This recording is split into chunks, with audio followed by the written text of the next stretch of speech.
Hello, beautiful people. I hope you're having a great day. Um,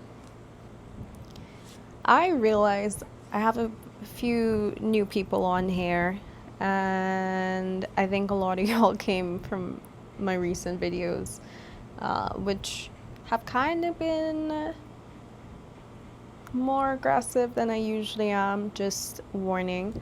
Um, and when I say aggressive, definitely in a space of self-defense. Okay, I'm not. I never. I don't start fights, but I will finish it basically. But it made me think. I'm like, you know what? A lot of things I said is the truth. It's how I feel, and just my advice.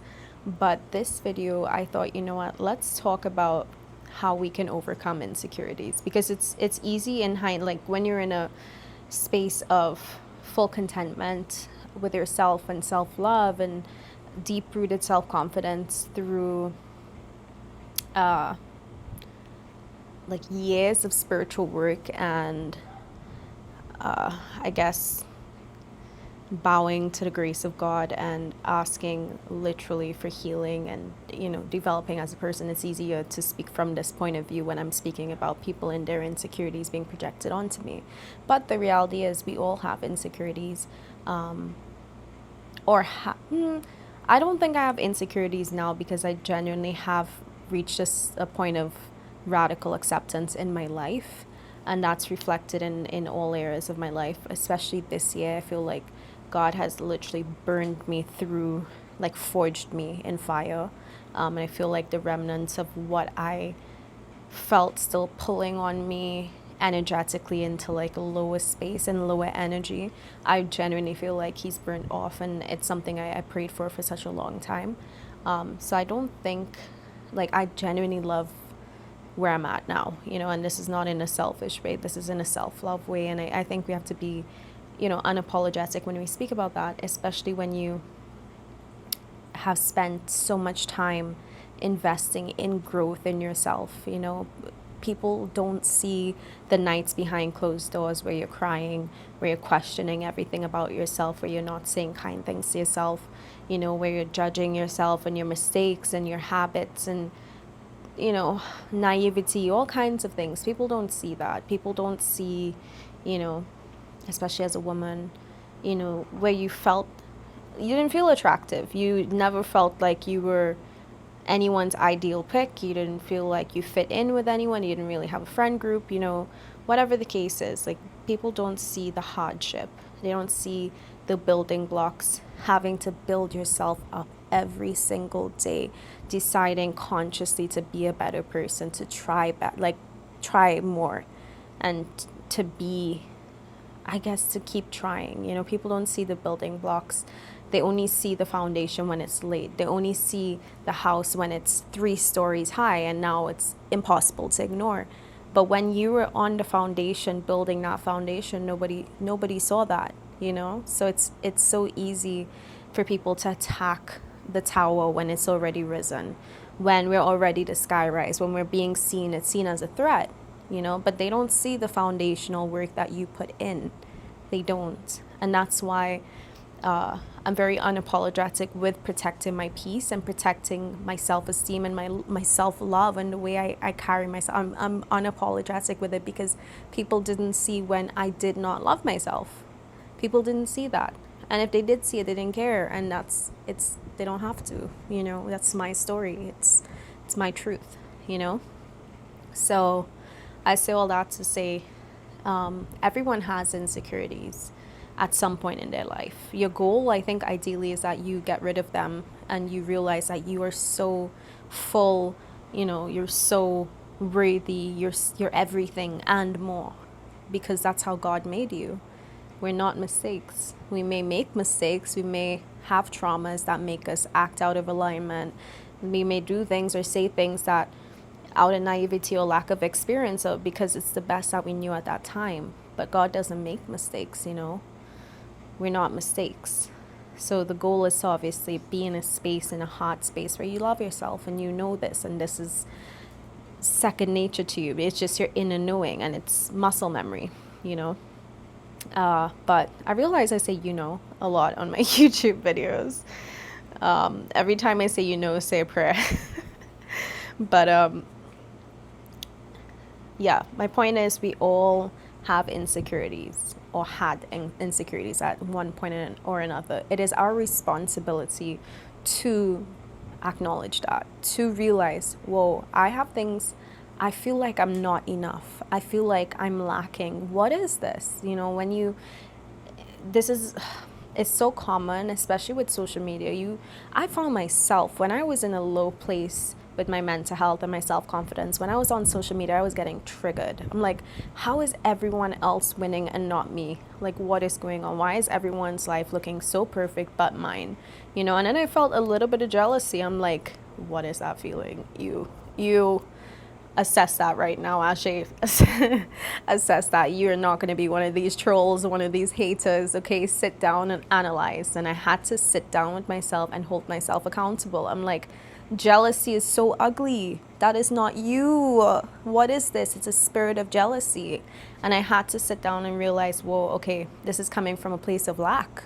It's because I've been going through so much hardship, whatever point in my life it was at, whether it was dealing with depression or dealing with a toxic ex or dealing with whatever drama through my, whatever it was, whatever the excuse, the reason is. I say excuse because when you take your power back, you start to see it as an excuse keeping you away from your higher self, But the reality is life can be difficult sometimes. So whatever it is that is impacting your sense of self or your identity or your worthiness, you need to analyze it. You need to sit down and have compassion with yourself firstly. Speak to yourself with grace and be like, okay, girl, what is this? And then you can unpack it. Well, I feel like I'm not beautiful enough. Why do I feel that way? Well, as a child, I felt like I was teased a lot about how I looked until I hit puberty. Interesting. So you're carrying narratives that are no longer serving you. So let it go. And then you start doing that inner work, that deep shadow work, and you realize that's where the gold is all along. That's where the gold is, in the areas that people run away from, in the darkness that it's often normalized and almost encouraged in this day and age to run away from it and ignore it. And that the truth is, that's where your light is. That's where you crack the code, So, yeah, I think when I was able to really be unbiased in those moments, and you can't make excuses for yourself, because in that point of time I was depressed. My depression was so high, my anxiety was through the roof, my self-worth was down, all these different things. But you can choose whether or not you're going to accept that as an excuse for you to just be a low vibrational person. No, and I'm not saying it's going to happen overnight, depending on whether you are in a space that is mentally taxing or draining or just lower vibrationally. Or maybe you don't even know that you're in that space. You genuinely just operate as a hater because all you're doing is hating yourself and then hating others as well, because you see the light in them and you hate that. And this is not a judgment, like genuinely, even people, I'm sure I have some secret haters watching this video. I want you to really think about it. Why do I feel this way when I see this person or I hear this person, whatever it is? Think about it. And this is from a genuine place of love. Like, I don't want you to go around in your life hating yourself and hating other people and hating life and attracting it to yourself. You genuinely cannot be happy in that space. We have to hold ourselves accountable and realize where our flaws are at. Why do we feel like this? Why do we feel the need to bring other people down? Whatever that is, I've never ever left a hate comment in my life. I've never ever picked on somebody online or anything like that, or bullied. It was just never my nature. Does that mean that I never felt less than or insecure or a little bit intimidated? No, because when I did not know myself, I did. But I did the root work. I did the groundwork. I took the time to assess it and realize that that wasn't me. That was my pain. That was the feeling of not feeling like I fit in and feeling like the world was against me and woe was me. And then I became a victim, and then I felt myself in that space of jealousy. When you take your power back and you no longer claim to be a victim, but you are a victor, you're able to move forward in life with so much self-assurance, with so much confidence, with so much self-esteem, with self-love, with great mental health, with a connection with God, with the divine, whatever your belief system is. We have to hold ourselves accountable, with love, with compassion. It's just how it goes. So I don't know if you needed to hear that. Any feeling of insecurity is literally a trigger for you. Thank that person who triggered you. Don't try to destroy them. Thank them. Like, wow, you just reflected something in me. Your beauty showed me that I need to see my beauty more. Your wealth showed me that I need to focus on my career and maybe spend some more time praying to God and asking for guidance and questioning, am I misaligned with what you want me to do? Is this why I'm struggling financially?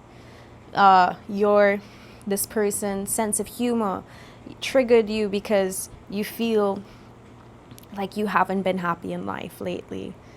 Thank that person. Thank you for showing me that. That's why we're here. We're supposed to trigger each other in good ways, not in the ugly, vicious, fight, destroy way, but like we have to have enough emotional intelligence and what's the word?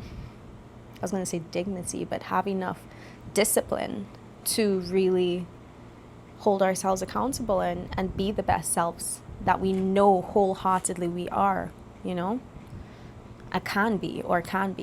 So I just wanted to talk about this today because like I said, some of you guys may have found me through my last video where I am holding somebody accountable for their defamation of character against me, because that's what God told me. I need to speak about it because it was eating me alive. I had to be honest, So I just, if you think I spilled the tea alone on this channel, no, that's not what I do.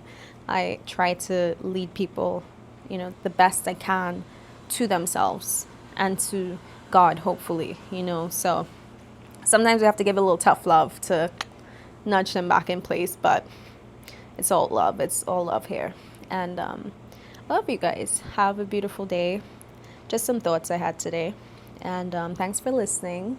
And thanks for subscribing, guys. I'm happy our YouTube family is growing. And genuinely remember to lead with love and compassion, even for those who misunderstand you and do things that, may be out of alignment with what God and what love wants us to do. But the truth is, we're all just learning on this silly little rock in space. And forgive. That's the key. We've all been there. We've all done things. We all have to have compassion. And I'm reminding myself of that even in the face of adversity with people trying to destroy my life. But so be it. Yeah, thanks for watching. Love you guys. Leave a comment. I don't know whatever you feel moved to leave. Bye.